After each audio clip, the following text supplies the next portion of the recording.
originally cut off cardboard too, was for that and camera and stuff. But then I was doing, on the other side. yeah, I was doing the StreamYard. When I was doing the StreamYard with artists here, I was able to.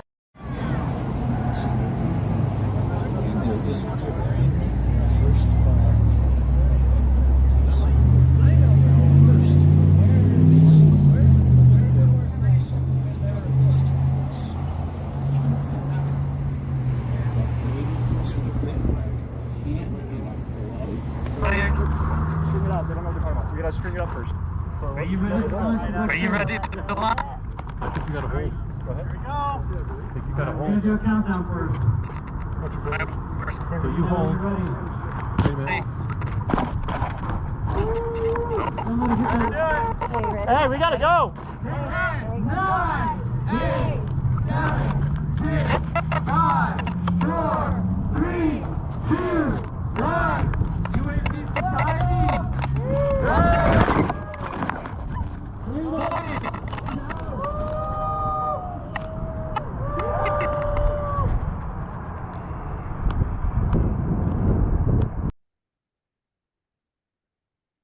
Hi guys, how's everyone doing today? It's me, Looshes, and today I have a very special guest, Dr. Jim Segala.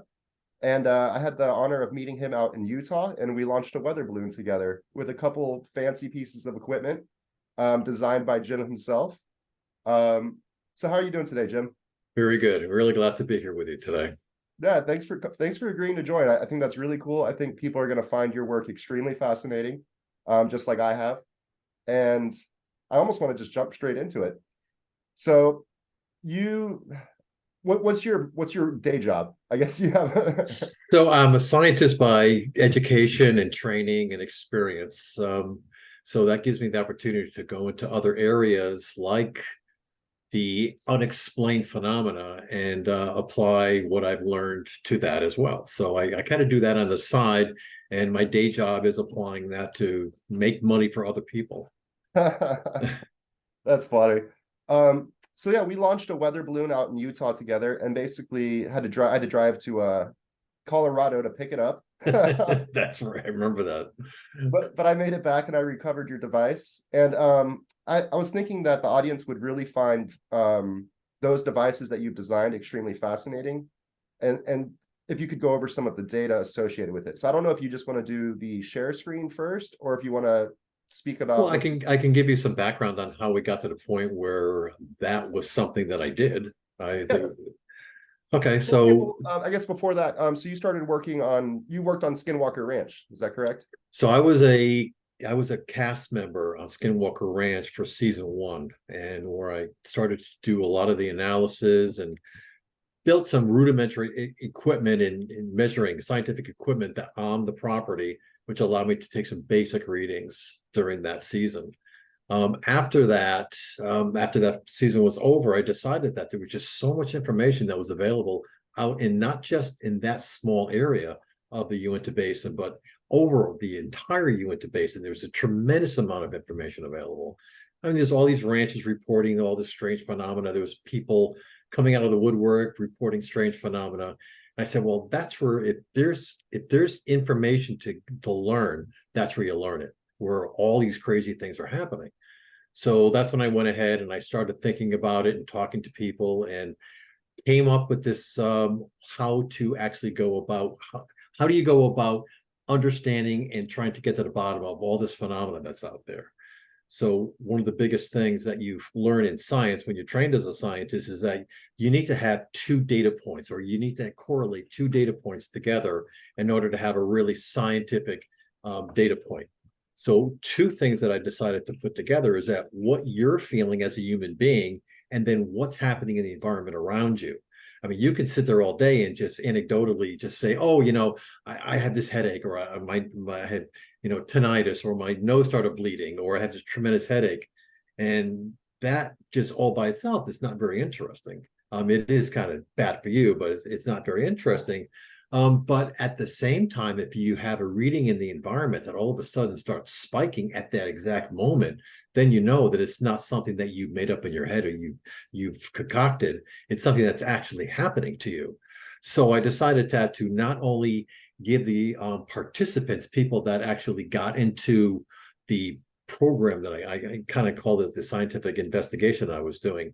They would come in with their experiences, but at the same time, they would allow me to put in these devices in their local environments to record continuously, and then I can correlate the two. So I would give them a nice little website where they would go to and say, today I just felt really weird, and I started seeing things out of the corner of my eye, and or maybe at night I had this really weird dream. I woke up and I saw some things floating in my bedroom, and then I could take those incidences that they would report and write down on the website, and then look at the data coming from their instruments and say, okay, well, here's a correlation, here's a correlation. Sometimes I wouldn't get anything, but a lot of times I would start seeing patterns where they would have these weird experiences, and then started seeing the blips in the data.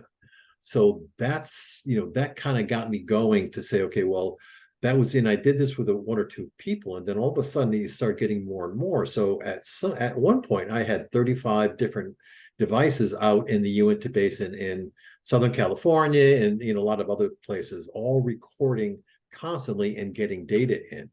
So I was actually fortunate enough, or it lasted about 3 years, this entire investigation, that I was fortunate enough to gather, terabytes and many terabytes of data, but also hundreds of different anecdotal feelings or situations that people were into that allowed them it gave them that confidence that to say, okay, well, I'm not really crazy, because at the same time things are happening in the environment that are actually causing this. Exactly. You're collecting real data at the time these, you could say, emotional events would happen, right? Yeah, yes. And like I said, it was like people would be driving home, they would see a spacecraft in the sky. I mean, and these people are, these are every single person that was in the investigation were all just regular people, school teachers, executives, line workers. I mean, these are just regular people that came to me through some fashion and said, I've had some experiences that I need to understand. And I would, give them some kind of, a device, and we would have them. We also had somebody that I worked with that was a medical doctor that actually would interview them and really understand a lot of what their medical backgrounds are. So not only did I have all this information in real time that I was reading, but I also had a lot of good data on, things that have happened to them. And it turns out, and I'll show you some of the interesting things. It turns out a lot of the people that are really, really sensitive had some medical incident in their past. Like maybe as a child, they had some, like their temperature spiked to 105 or something like that. There always something happened to them in their brain, unfortunately, that maybe opened something up, and it provided some kind of avenue where they are more receptive to the signals that you and I see every day that we can't really visualize, or we can't understand. It might just goes right through us and leave without ever making any notion in our heads. That's interesting you said that. I never even thought about that before, but I had like a 105 fever when I was a kid. Well, yeah, Yeah. most of the people that are in the program that really are good responders are people that have had something happen to them.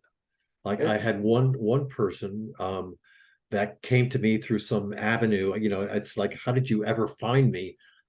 There was a point in time where this person developed an acute case of Parkinson's, which is unheard of. Parkinson's is a very slow, but she exhibited signs of Parkinson's, which is, the slurred speech and disorientation and all that kind of stuff. She was actually diagnosed by a doctor. She had medical reports that says, this person has an acute case or acute onset of Parkinson's, which is unheard of. And then it went away after 4 weeks, which is another thing that was unheard of. But ever since then, she was very receptive to these things. It was just amazing the kind of perception that she had about certain things. And then her device was constantly correlating with these incidents that she would have. You know what you just reminded me of when you were saying all that was Gary Nolan's work on MRI scans. Yes, Gary Nolan. I've worked very closely with Gary. Yep. So you know what I'm talking about already then, when the Yes. experiencers have the increased what's the word for the part of the brain there? The nodes. It starts with a P. Yes, I know that, and I should know the pons. There you Yeah, go. yeah, they're puns. So And he actually did a really cool study where he looked at all of the people that have experiences and people that don't have experience, and he saw a propensity for these people to have an abnormally large ponds, and then from that he was able to correlate. So, and you're right, he does an amazing amount of work. that's interesting though. So the same thing, always thought it was basically only brought on by a UFO or some type of UAP experience, but you're saying that even a fever as a child might have done it. Yeah, well, okay, so why did the child get the fever? I'm not Right, saying, yeah, you don't know. You never know what the onset of that was. All I'm saying is that there was a point in time when they had unexplained medical conditions. right. Um, and then what was it from? Who knows? Because you're never there at the right exact moment to detect what was going on. All you have is like they go to they get to the hospital, and all of a sudden the doctor says, I have no idea what's wrong with you, but you've got these crazy symptoms. And people don't just cure themselves of Parkinson's, do they? No, no, no. So she went, yeah, she went months on medication and bed rest, and it's unfortunate, but she came out of it as a different person. She had much more sensitive to these things. That's interesting. But so you've developed some devices that can take background readings of the environment themselves, right? Yes, yes. And so then the people that are using those devices can then correlate it to their emotional states or events that are happening within their day. Well, yes, yes, but what we did is in the trying to do the scientific method, what you try to do is you try to uncouple the two things, right? You still want somebody to give you all the information that they have about their day, and you want to record it, but you don't want the two to touch. So you want people to record their things, but then they don't ever really receive any information about what's going on in their environment till well after. I mean, I would wait probably like 3 months before I would give them the information about that. And I would say, during this time period, I would give them reports. During this time period, 3 months ago, you would have this. So what you don't want to do is you don't want to influence what's going Of on. course, like I don't know if they would call that a double blind study or It's something. exactly what that is. Yeah, Okay. one doesn't know about what's going on the other, and it could be completely benign. It could be active. You don't know what's going on. So you want to, anyway, yeah, you're right. So the experiencer then themselves have a journal. They're logging the journal. They have Yep. time, dates, things that happen. And on the other hand, somewhere distant in a different location, you have the data being collected and you're looking at it. Yes, that's right. And then about 3, maybe 6 months later, you then go back to them and say, well, hey, I noticed these spikes at this time. Let's see if it matches your journal. Yeah, well, no, so what they do every day, I ask these people to go on a website, input. So I get exact time of day, exactly when they would have. So they would say that like 3:15, all of a sudden I got a headache. I looked up and there was a UFO above my head. Right. So then I say, okay, 3:15, that's great. Okay, so like a couple weeks later, then I would then take the data that I had been recording on their devices and look to see, do I have any blips? Do I have any weird thing going on in the actual environment around them, that when that UFO came over, or that perceived UFO came over, it pinged the instruments. And I said, oh, wait a minute, now that's a serious correlation that I can actually use statistically to, yeah, I got to tell you what I'd like to do, or what I did do, is I wanted to be able to predict the onset of something happening in the environment based upon what the people were actually feeling. And I got to the point where I was able to, within a certain relative error, be able to say, this person, every time this person has a big experience, these things happen. And then I was able to say, okay, here it comes, and then say, okay, and then pretty accurately predict that their instruments would have some kind of an indication.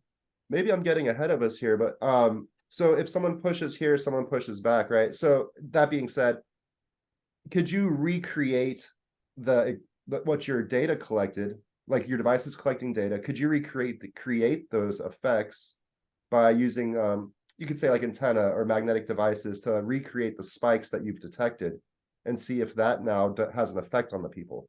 Well, yeah. So that's exactly the reason. So that's step 2, and that's kind of where I'm in now. So, well, actually, I would say that's phase 3, and that's where I am now. Phase 1 was phase 0 was like learning all about this, trying to get myself understanding what the hell's going on. Phase 1 is getting instruments out there to get the basic data. Now, phase 3 is where I am, or phase 2 is where I am now, is actually putting that to use. And the idea is to exactly what you just said. I don't know how you got that, but that's pretty cool. To It seems take like the that next data step. I don't and know. shove it back into the environment and see what happens. With the event is that, can I influence the phenomena? Can I Exactly. change the behavior of the phenomena? And almost like communicate with Yeah. it. No, If I it, get that. I get yeah, that. I think that's genius. yeah. If it's a sentient thing that's doing this, creating this phenomena, then sure, I can communicate, because all sentient things you can communicate with, right? That's almost by definition. So anyway, so you're 100% correct. That's exactly what I had in mind, and that's the next step. And we're doing some really crazy things now with the next level of instrumentation that I put together, very specifically, and I can get into that a little later. Yeah. So you also have, I don't know if you wanted to get into the presentation that we were talking about earlier, Yeah, or if there was absolutely. anything else you wanted to mention first. No, I just think that one of the interesting things that we had done, we were associated with, when we did the balloon launch together, we were associated with this property in Uinta called Bluntfront Ranch. Yep. And the data that I gathered from the balloon launch, of course, wasn't great. I mean, we had some problems technically with that, but most of the things that came out of that was that the further away you get from the phenomena, farther away, you're actually getting larger signals as you get farther away. And I think that's something that, or actually, the farther away you get from the Earth, you get it. So the farther away you get from the Earth, you get larger and larger signals. So that probably means that whatever is happening is not coming from the Earth; it's coming from above the Earth down. And I think that's one of the main things that I just wanted to mention, that a lot of the correlations that we have, and I think there's other scientists that have actually came to those conclusions, that it looks like it's coming from above and not below. And so the There, atmosphere just distorts the signal or weakens the signal as it makes its way towards the Earth itself. I think the source of the signal is above, so it attenuates as it comes through. Yes, so Right. the farther away you get from the atmosphere, the larger the signal is, and then so if it was the other way around, you of course you'd say, well, this has to be coming from below, because all signals dissipate as it goes farther away, because One over R squared type of dissipation, yeah, right? and like you said, it hits the environment, it bounces off of water molecules, so Right. it scatters and stuff like that. So that was one of the interesting things that has been coming up lately, is that it's almost 100%, nothing in science is 100%, but it's almost you can almost say that there's a very large likelihood that it's coming from above somehow.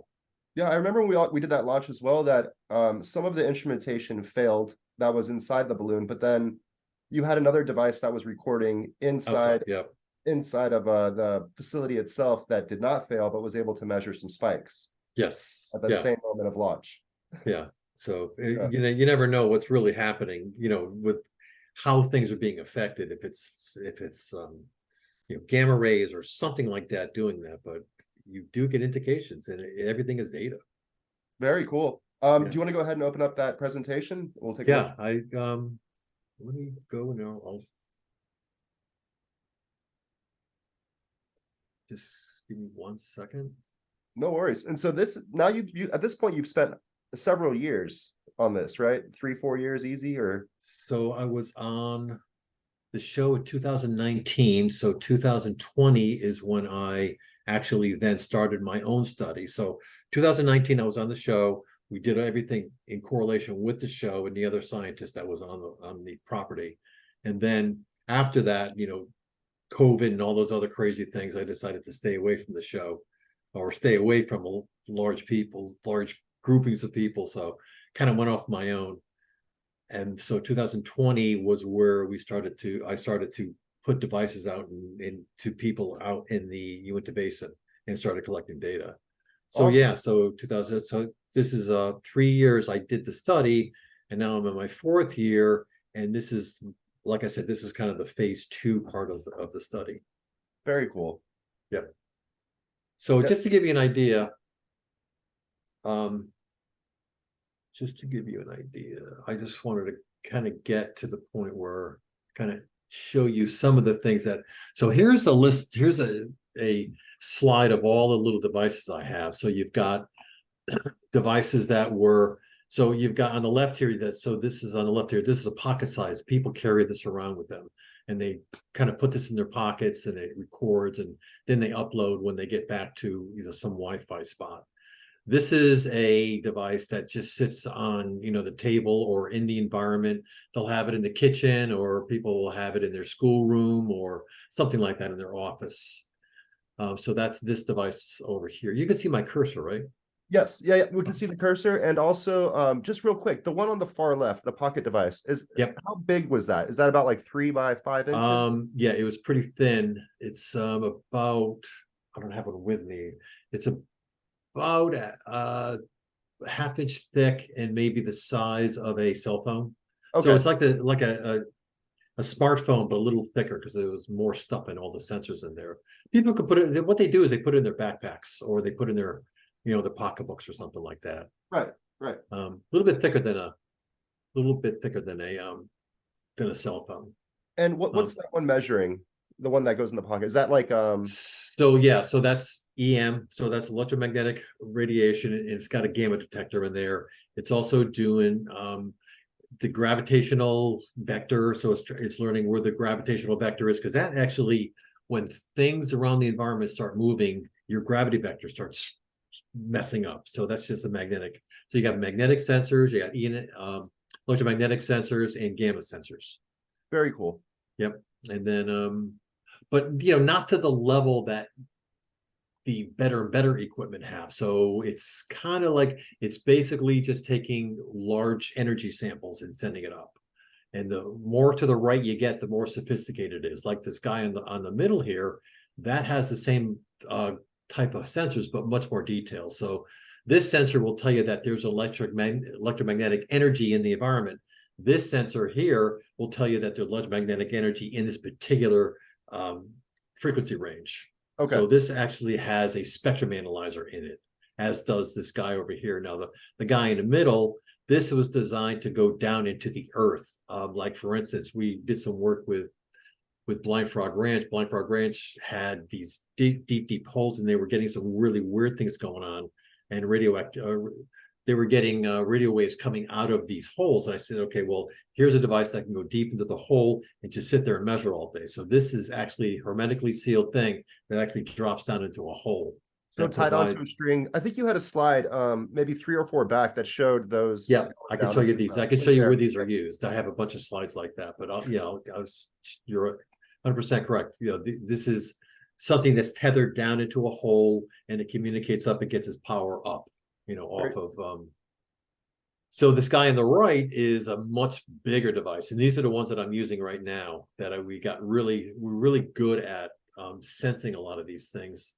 So this is a device that not only tells you that there is electromagnetic energy in a particular waveform, but it tells you where it's coming from. So this is what they call a triad. So it actually triangulates and says, okay, you've got this much energy coming from this part, this area over here, and it's got a certain amount of there's a certain amount of energy coming from here. Here's the frequency, here's the direction.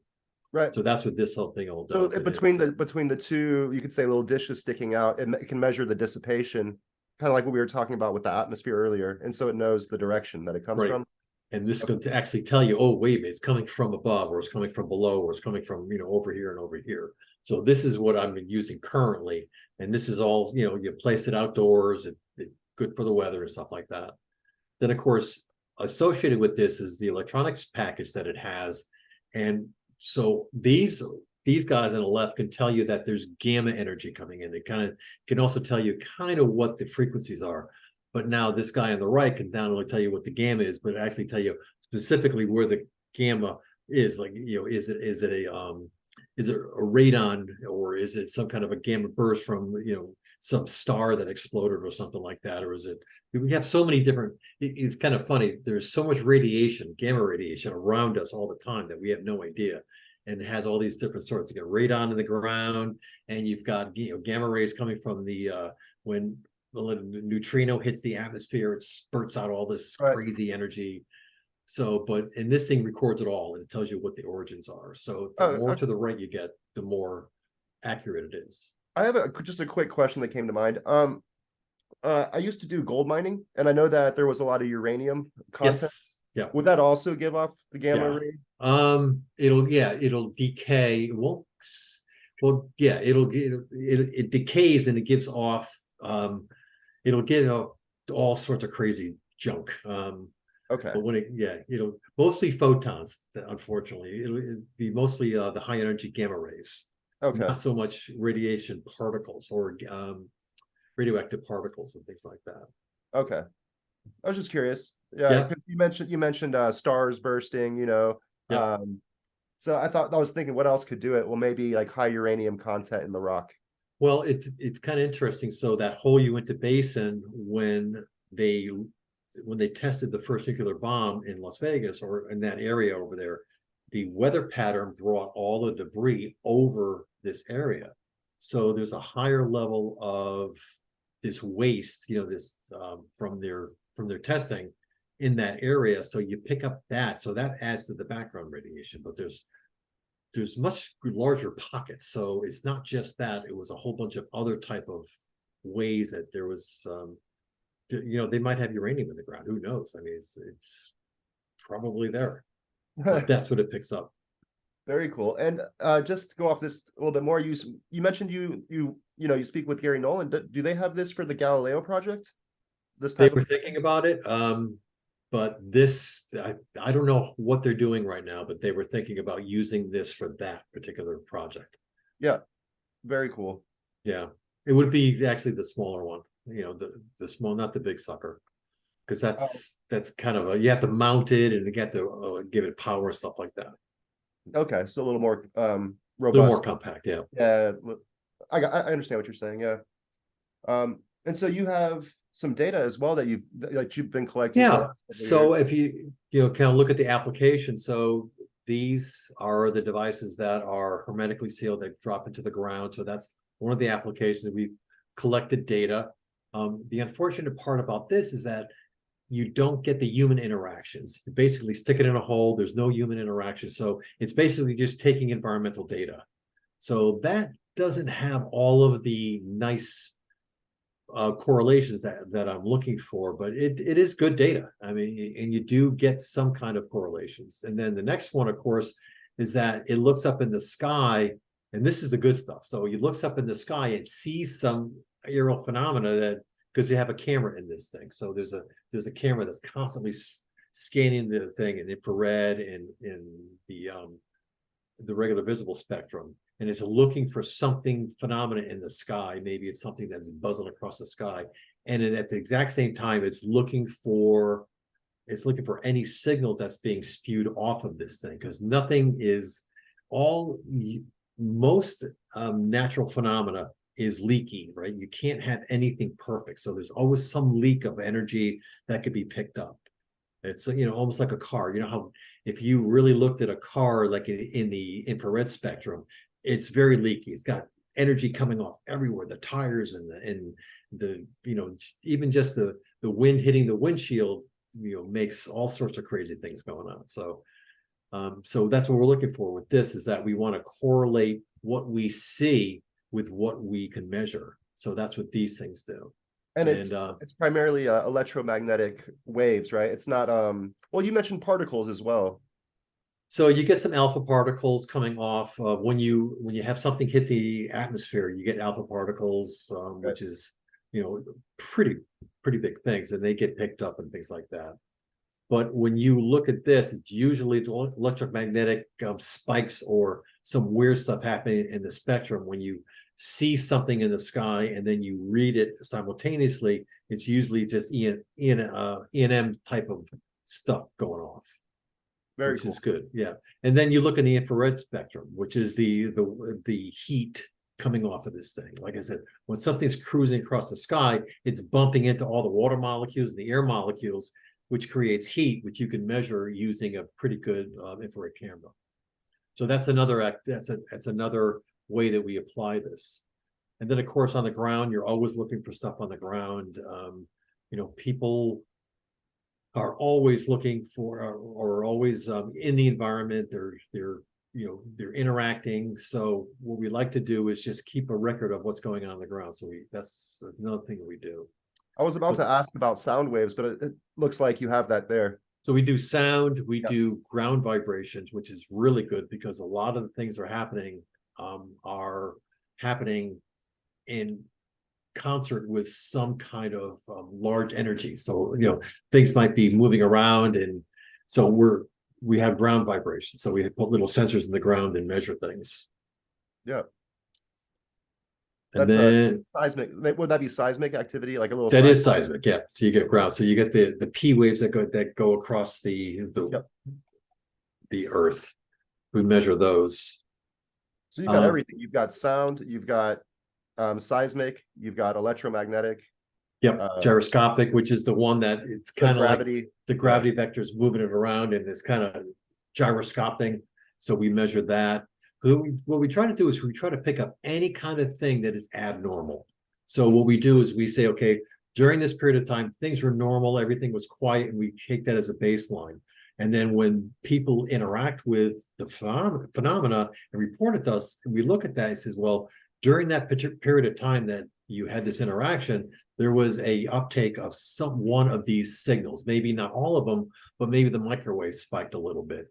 Maybe the ground wave had a little bit of motion to it. It's very possible that people react to some seismic waves. And then sound waves. I mean, it's always looking for sound waves. You can say, well, sound waves is really not energy, but it is energy, and it's created by something moving out there that's actually making perturbations in the air. So we pick that up and say, okay, well, that's actually energy. If you get some weird stuff happening in that, is there a correlation? Well, you just said two things that I found interesting. One with the seismic, animals are very sensitive to seismic waves. Yep. Yes, very much so. Birds, all animals that can be hurt by it. And then the second thing you mentioned was the gravitational anomalies are related to a gyroscopic type of effect. I found that really fascinating too. So when you look at the gyroscopic effects are the things that where the normal, what we would consider the up and east and west, jiggle a little bit. Right. There's because of the magnetic fields of the earth, moving around a little bit. But the magnetic field of the earth is not very large, although it seems large, right? When we jump off a rock, it's pretty large, right? But in respect to other energies, it's really not. It's very, very tiny. So anything like let's just say theoretically, or just think about this. If a UAP flew over the top and its energies are phenomenal because it's traveling, at speeds of light and things like that. So its energy is gigantic and it overpowers the gravitational. So what you'll get is that as this thing flies over, you'll get wiggles in what you expect to be a very, very standard force vector. So you get these little perturbations in there. You can see these little wiggles going on, and I can show you these wiggles, in the next couple of slides. But that's the thing you look for, and then you say, you say, well, and the gyroscopic is the twisting of it, Exactly. where the magnetic one is just maybe the waveform one a little bit. So these are all the things we look for. Yep. And then, of course, the real one that I really like is the one where the people are actually involved in it. And they're actually the receptor of the phenomena. When you say, well, the UFOs flying over and stuff like that, that's kind of like isolated from people. But it's the people that I found that are the much more interesting subject. So and I don't know, I think I've said this many times that our bodies are the best medic or scientific instruments around, but we're the worst interpreter of scientific data. So that's what we try to do, is that we try to use our incredible ability to sense very small variations. Like, you ever get those feelings that people staring at you? Of course. Well, there's reasons for that. You have developed, or you have evolved the ability to sense these things. So don't think that you're crazy for thinking that. There's actually receptors in your brains that we still don't understand that allow you to sense very, very small things, and then you react to them. I mean, we talk about the human senses, and we always limit it to sound, touch, taste, smell, and feel. I guess that's a form of feel, but more specifically, you're talking about the sense of being observed almost, you know? Yes. And then while I don't know, I can't explain it exactly, but I can explain it in a much more macro sense, is that we are very susceptible to electromagnetic energy. Our brains can sense it. We know but we don't have it. It doesn't come to our forebrain, it doesn't come to our front brain, the one that's, telling us stuff. It's the guy in the back, the underneath brain, our Right, subconscious, that's exactly. getting all this information and suggesting things. So and that's why I say people that have gone through brain injuries might at that point have reduced that barrier that cuts off all of the interpretations and allows a more information to flow from the subconscious to the conscious brain. Right. And just in general, I think for the audience, basically the reason why a lot of stuff doesn't become consciously aware is because it would somewhat override your senses, right? Like it makes it hard to make decisions. There's too much information. And so the subconscious or the conscious mind somewhat gets filtered before you actually start to perceive it consciously. Would that be a correct statement? Or That's exactly the correct statement. And it okay. turns out that people that have injuries, brain injuries, they might go through a process which reduces those filters. And Right. you can think when you're a child, your filters are pretty much zero, right? But their interpretations are not educated yet, so they can't interpret very well. So maybe they're reverting back to more when they were a child, where they were susceptible to all of these things, and all those filters. We develop all these crazy filters as we go through life, and maybe some of these things just strip those filters away. Yeah, that makes sense. Yeah, and that's something Gary Nolan actually was working on. These filters. Is there a point of time where, or is there something that happens to you that to your DNA that that strips that away? And that's kind of what he's been working towards in one of his endeavors. Right. That's interesting. So, just to give you an idea, so this is the site that these people would get into, and if you look at the data coming from, like, this is gyroscopic data, you can look at it. It's very boring. It's just going along, and this is a time frame of maybe 4 hours. It looks like. So during this 4 hours, or maybe there's more than that. So much more than that. So during this time, the gyroscopic data was very, very boring, as it wasn't really doing anything. And then as you move along, I can show you some of here's some of that data when things happened in the environment, where you would get these incredible spikes. Instead of having this nice, boring gyroscopic data, all of a sudden you get these crazy spikes coming in. And that's what you would then correlate to somebody going in there, typing it at, on this day at 1400, I had this incredible vision in my head that somebody was staring at me, or maybe I was in a flight fright type of mode, where all of a sudden I got scared and I looked around like, what's going on? So those are the kind of reports that I got, and I got hundreds of these reports, and I was able to correlate a lot of those. I mean, not all of them, but I would say probably 20% of those with actual changes like this. And these are significant changes. If you can see that, this is like what I would call, if you look at this particular time series, this is like maybe baseline electromagnetic energy. And all of a sudden you had these enormous spikes that can't be possibly made by anything that you can go to Home Depot or go to Amazon and buy a piece of equipment to do this. I mean, this is a significant amount of energy that was here. This is like a 30x amount of energy. Right. Is that in all wavelengths, or is that a very particular wavelength? Well, this particular device didn't actually report the wave number. It didn't actually report the frequency. So this is over some collection of it. So this is kind of integrated over a lot of energy, or a lot of frequencies. But Yep. This is saying that your electromagnetic energies popped at this exact time, and it looks like it popped. This is almost like a spike, and then it kind of came back and bounced around when it came down, and then it leveled out again. And then that type of information will get correlated with an actual experiencer. An actual experience that somebody had entered. So they would go to the computer. Maybe this happened at night, or so.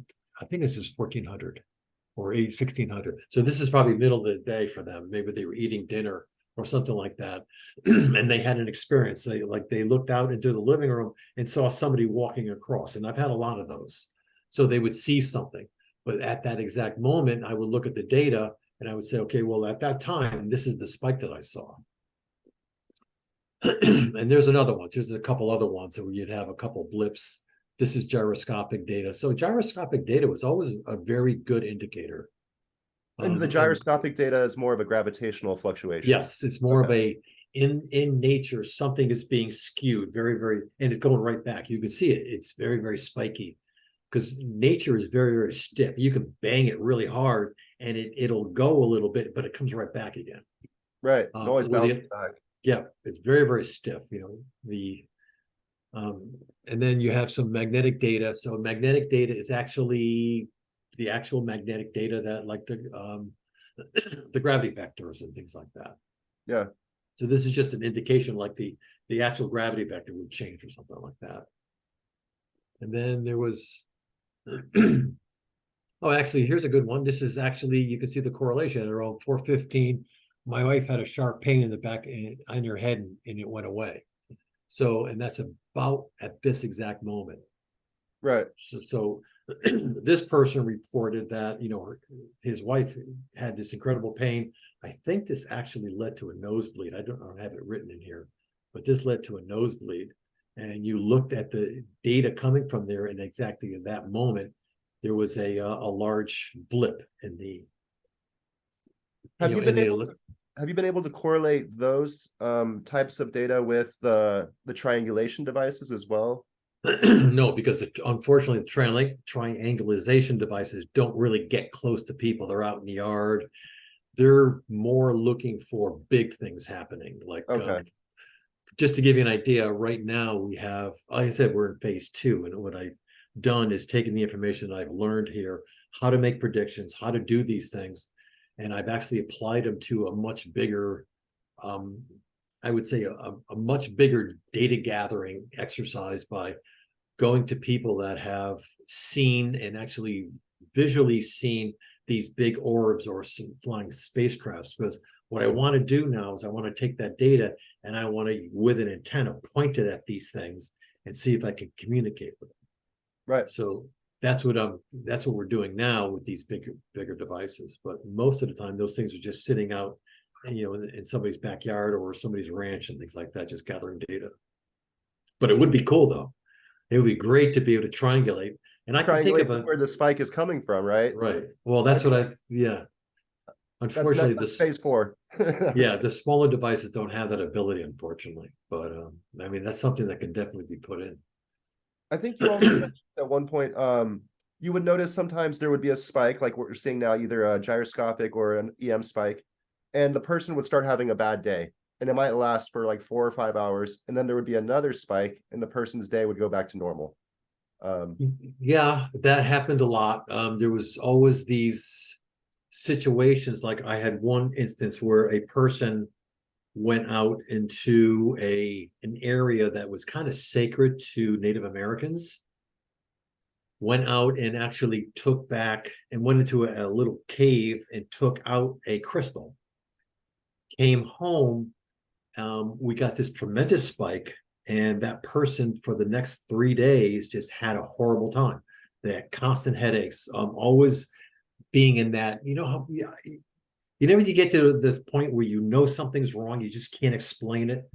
So that's how they explained it in their anecdotal data. They would say, I just felt bad, felt something was wrong, felt that something was off.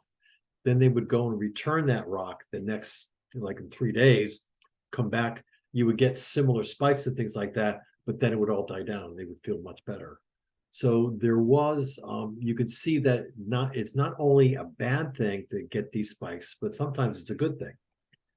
You would find that, in fact, we find that sometimes these spikes have euphoric messages where they say, I had an amazing day. I really felt good. I felt positive. I felt strong. Or I ran a race and I was like incredibly strong or something like that. I would look at the data and they would have these spikes, again, they would have these spikes. So, I guess you could say, well, I don't really think that these spikes are bad by definition. I think that Right. we don't know. It seems more like it's the onset of something happening, either good or bad. Could that translate into an anxiety?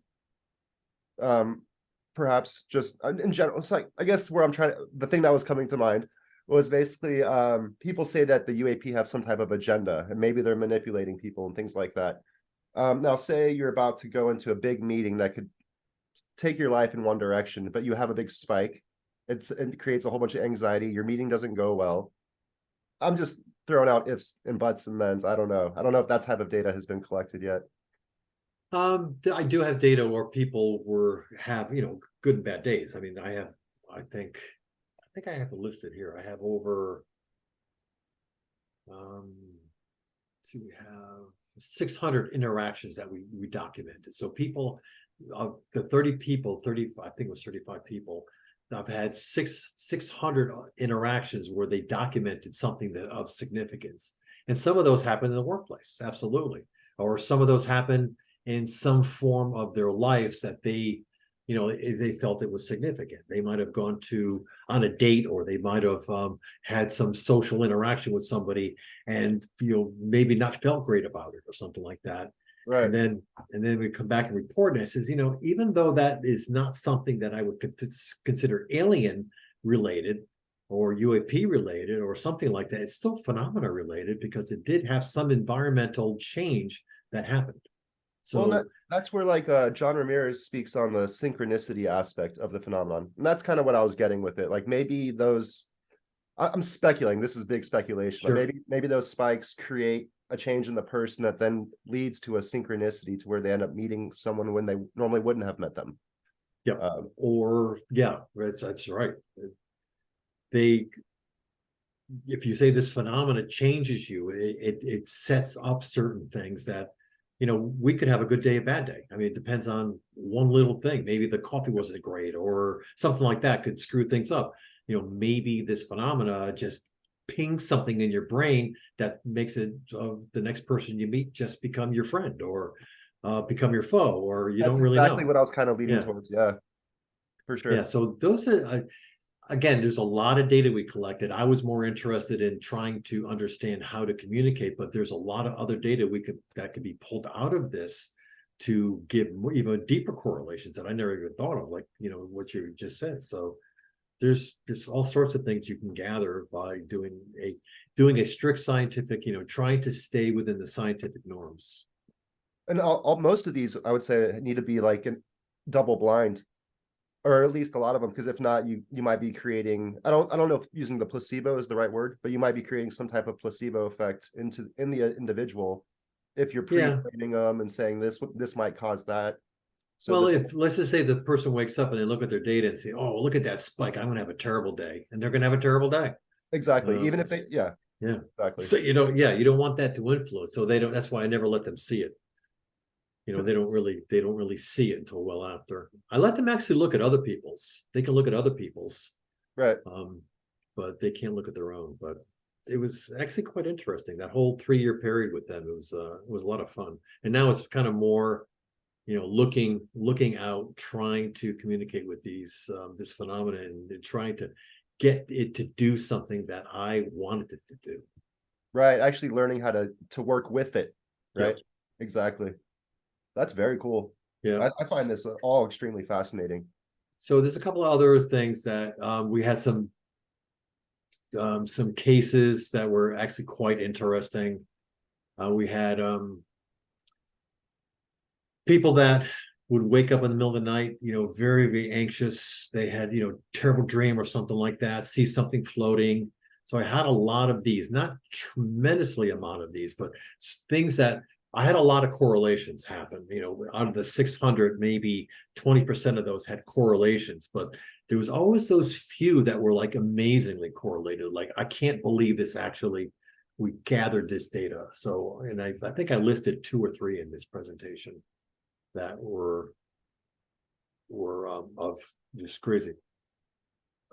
Like this person felt that they had been abducted that day, and then this is the waveform that I gathered when they woke up. It says, I felt I was abducted, And it was like this huge waveform that, and I got to be honest with everybody, I'm not trying, this stuff, these people, and of course, these people are 2,000 miles away from the data recorder. So, I mean, there's no way that the data recorder was causing any of this. The only way that this was done artificially is that they physically had to do something. And there's no way for them to do this much energy, especially in the gamma. I mean, this is gamma. I mean, how do you create gamma? If you can go buy uranium and pour it all over yourself, but that's the only way you can do it. But That's not healthy. I don't recommend that for yeah, anybody. I don't recommend that. But you can't create these waveforms artificially without doing some significant damage to yourself. And these are people who just woke up one morning and said, "Oh wow, this is."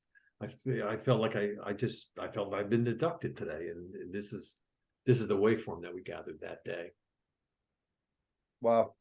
So this is the presentation that I gave to a couple of people or a couple audiences over the past few years, and I actually what we've some of the things that I've actually learned from this particular study, I documented it, and I want to send this out to people. I would love people to actually have access to this thing. So I don't know if you can do that through your contacts, but I would love everybody to have this and actually give a little bit of a scientific explanation of why things like this happen to you. You have this philosophical, or you have these instruments in your head, these neurons, and that are actually very, very susceptible to outside influences of energy, whether it be electromagnetic, whether it be gamma or whatever, and just kind of goes and explains how that can actually happen. So that's pretty much all I have for this presentation.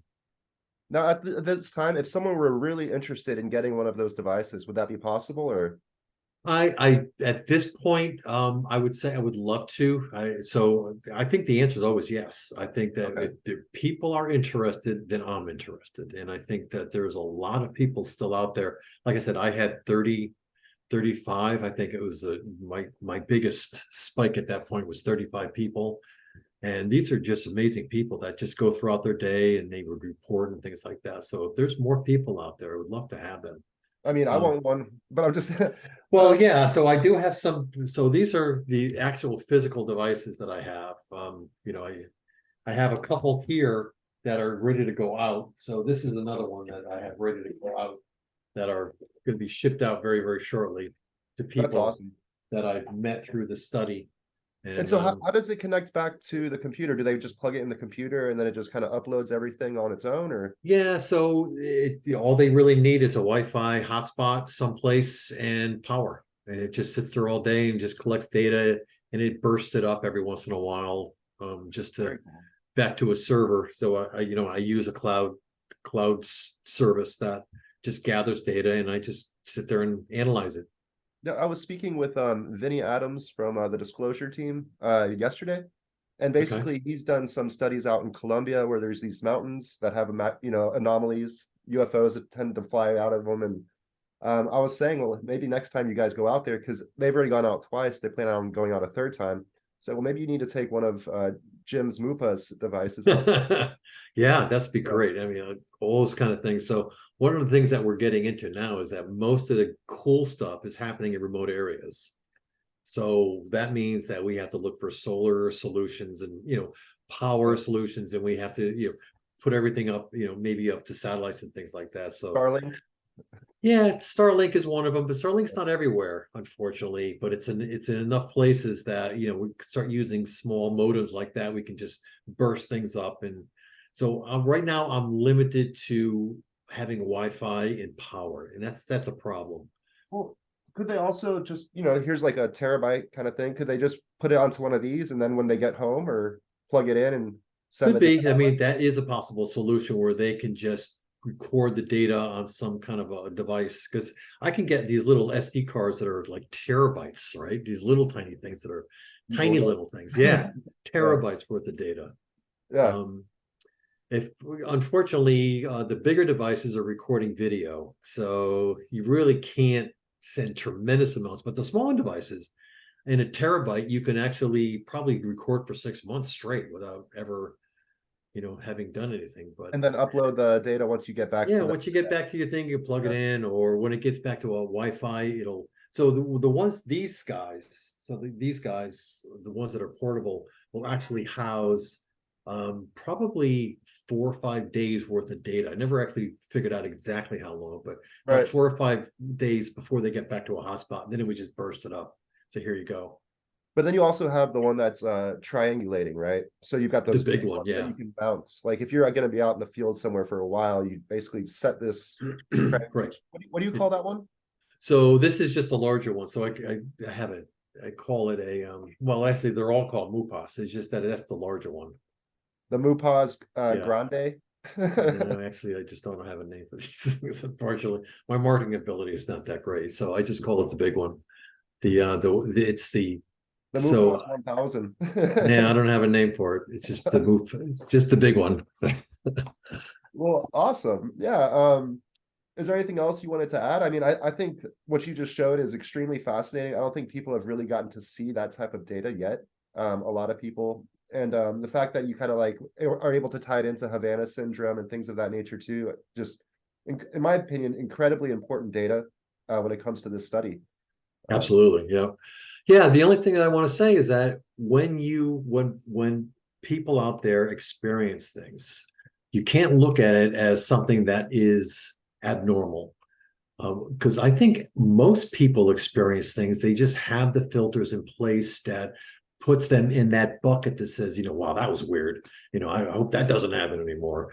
So my suggestion is just be receptive to these things. Don't let it overtake your life, but let it come in and, analyze it. Think about it. Is that something that really happened? Did I just see a UAP just fly across the sky? Or did I just see some fictive or some character in the corner of the room that just disappeared, or an orb? Right. You never know. It might happen. You never know. Well, and that's where being able to correlate those types of experiences with actual data is big, right? So now you're not just Super important, yeah. hallucinating and seeing things. Well, there's actually magnetic anomalies, gyroscopic anomalies, Exactly. seismic happenings. Um, yeah. Yeah. So I would invite anybody that would want to get in, I guess they could just get in touch with you Yep. Yeah, and then whatever happens comes about. It's Well, very exciting. I mean, ideally, what I'd like to do is have those. I have a website. I make everything from stainless steel art to skateboards to big boats to potentially being able to help you get those out there. So I'd like to make a page or a link that at least will Oh, that'd be connect, great. Yeah. or at least have them all the different Yeah. options. And it will cost a little bit of cash. I don't know how much they cost, but that's on the customer. If they want one, they can do that because it Yeah. takes time and it takes effort to build it. You put a lot of know-how into it, so I wouldn't want it to be free. Although you are very interested in collecting the data that these people. Yes, that's correct. Right. So So share the cost. So what I like to do is share the cost and then have the people interact with it, and then I get the data and then we share the data. So I never take the data and say, well, it's just, I'm hiding it from you. And then, if I so the process right now is that I'm in the process of writing up a paper so that I would list everybody that participated that wants to be listed, to say, okay, yeah, I was part of the study. I could see this being really big actually when it comes to counseling as well. People go into therapists because they're having all these unusual things happening. Well, and maybe the counselor can say, hey, maybe you should try holding one of these and see if you're dealing with some of these magnetic anomalies. Yeah, I mean that's really true, because people really do get disturbed by this. I mean, they get scared. They don't go outside anymore. Right. You mentioned the ability to use that information to create devices in order to communicate, but you could also, understanding that data, build devices that shield people from it as well. Actually, that's a really good point. Yeah, because for any wave, you can cancel that wave. Exactly. Yeah, that's actually a really good idea. So in my opinion, the data is the first step. And once you have the data, you understand how this is working. There's so many. I'm an engineer by heart, by trade, and so you can build so many different things once you have the right data and the right information. Yeah, and that's our phases as we go along with this thing. Yeah, absolutely. And so now, as you're in phase 2 or 3, however you want, but I don't think many people start with phase 0. So I would phase say 0 was like, I have no idea what I'm doing. Let's figure this thing out. Okay, we'll call it phase 2 then.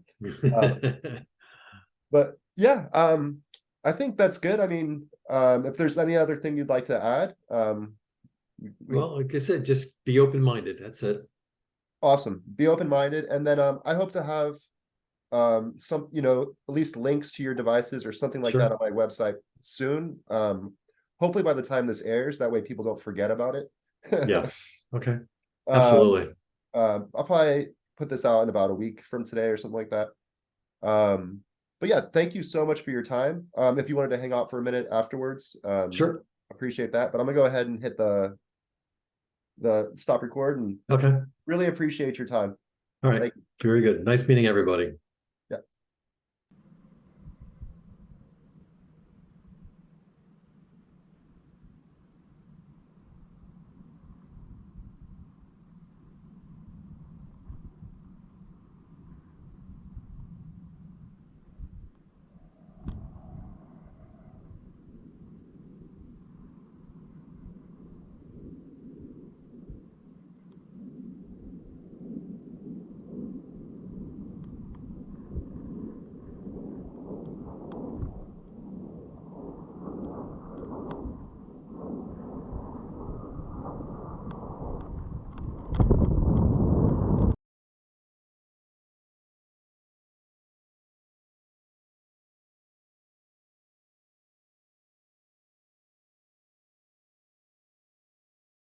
Okay, I'm Tom Burton from Greystone, Colorado, and we're up on a mission to save your weather balloon.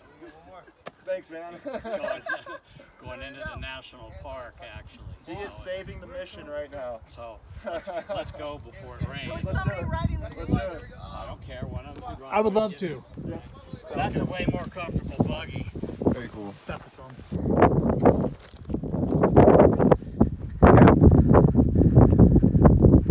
Guys, after an amazing journey, I see the payload, but it's right there.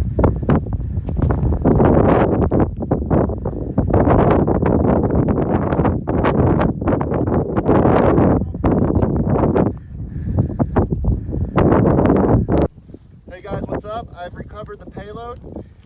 Looks like we're missing a little bit of equipment. We still have Jim's device in here. We still have our USB. We still have the GoPro, but I don't know where the iPhone went, or you can see it's unplugged, or where the smaller GoPro is. So we're gonna spend about 1 minute just to look for those, but we gotta head back because these guys are waiting on us by the ATVs.